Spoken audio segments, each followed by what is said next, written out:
च्याउ च्याउ च्याउ च्याउ च्याउ ढुङ्गा हो कि च्याउ हो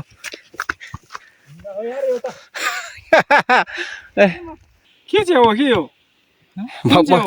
पक पक पक भन्दो रहेछ नि खान्छ रे ल फाइनली साथीहरू आज चाहिँ हामी च्याउ खोज्न आएका छौँ है च्याउ खोज्न त्यतिर वन लसुनहरू यार्सा गुम्बाहरू अनि च्याउ पाउँदो रहेछन् हामी चाहिँ आज विशेष च्याउ खोज्न आएका हामी चाहिँ लगभग समुद्री सतहदेखि 38-39 मिटरको उचाइमा छौँ है अहिले निकै माथि छौँ बिहान हामी 10 बजेतिर हिँडेको टायो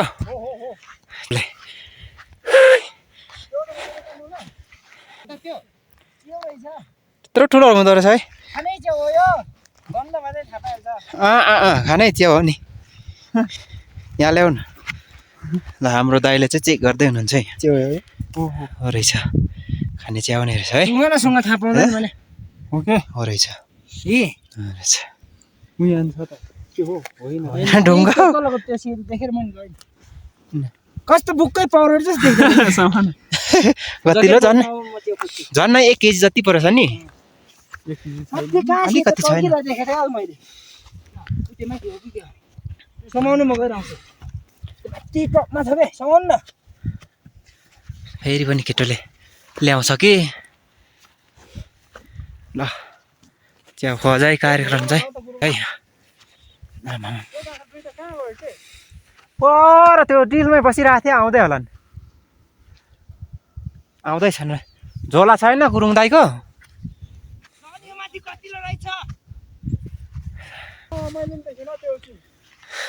डाँडामा रहेछ नि ऊ माथि लगा साथीहरूले च्याउ भेट्न थालिसकेछन् नि यहाँनिर तल भक्का भक च्याउ भेटिरहेछ 4-5 केजी टिपिसक्यो नि तल 4-5 केजी भन्दा चाहिँ बेसी छ नि पर मैले चाहिँ सानो छैन यत्रो यत्रो ल्याएको नि कतिवटा ल्याएको 2-3 ल्याएको नि पर ज्याकेट लगा जा अच्छा चिसो लाग्छ यसरी भारी ज्याकेट लगाएर जा आफू चाहिँ गन्जीसँगै हिँड्छ यार नखुदी जाउँ न भाग्दैन अघि त म त रडले खिचेको के त्यो डिल पनि हो कि त्यो डिलको हो त हो कि होइन त्यो कुद्नु त ल दाइ हो कि होइन च्याउ च्याउ च्याउ च्याउ च्याउ ढुङ्गा हो कि च्याउ हो हो यार यो त ढुङ्गाले कुदाए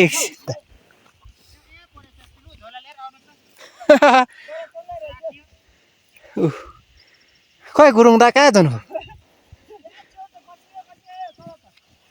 आमा च्याउ त है केटोले त यस्तो खालको च्याउ रहेछ यतातिर त डोलो खालको च्याउ पाउँदो रहेछ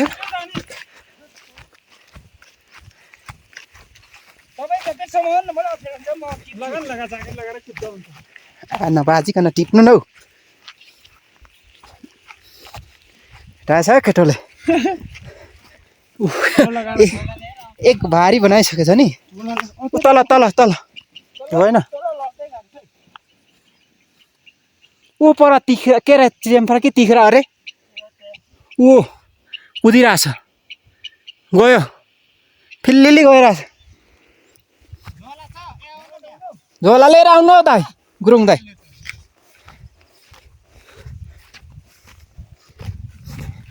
कत्रा पाउँदो रहेछ अनि च्याउ त यता त ठुल्ठुलो रहेछ नि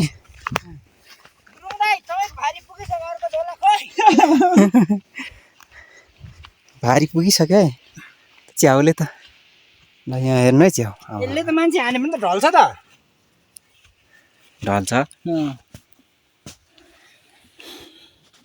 म यो बट ठिक रहेछ मैले यत्रै लिएर आएको छु के च्याउ हो के हो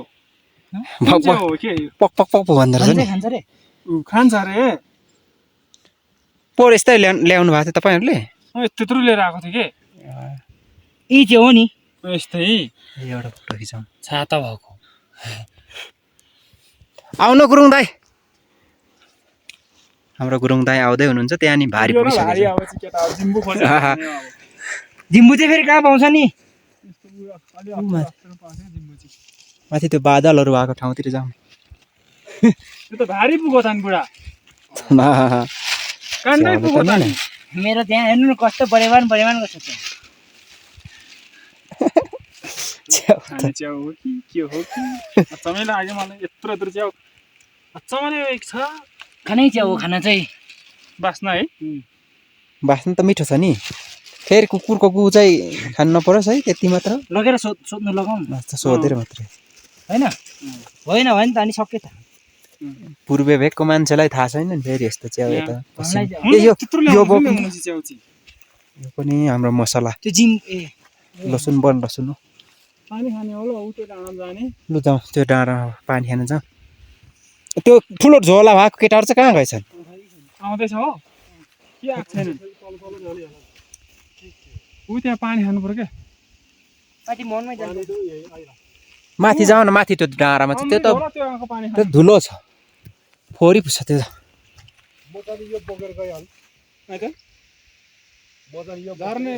झर्ने बा झर्नु न।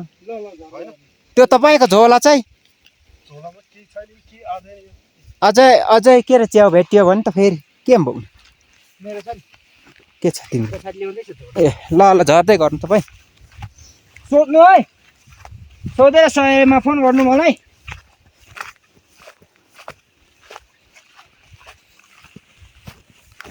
खाने च्याउ चाहिँ भनेको छ नि भरे खाने छैन भने त खाने हो गन्ध त खाने च्याउ जस्तो छ नि।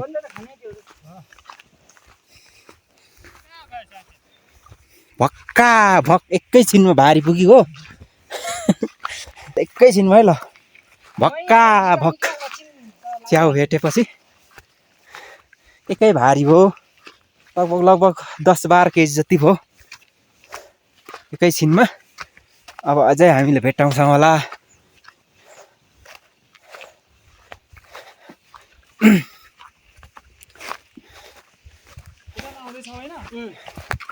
पछाडि आउँदैछन् साथीहरू। यहाँ अघि एउटा के अरे त्यो चेम्फ्रा कि के अरे कुदिरहेको थियो कि यता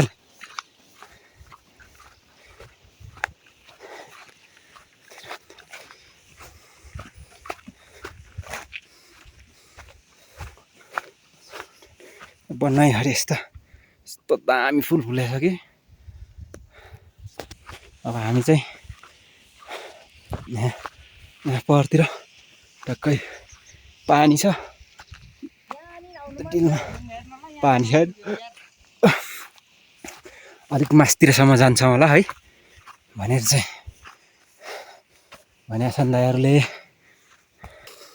यहाँ एउटा केटो चाहिँ माथि छ च्याउ खोज्दैछ च्याउ खोज्ने क्रममै छ। बहुत रमाइलो छ रमाइलो पो छ रमाइलो। आमा के हो यस्तो रमाइलो पो छ।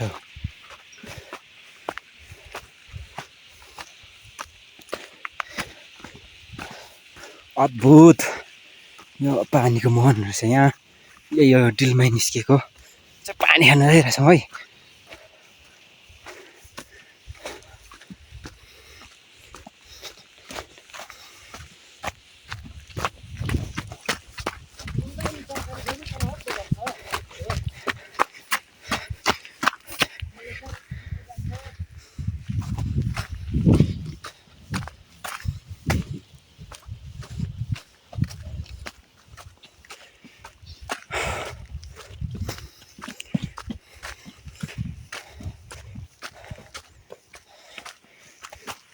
ल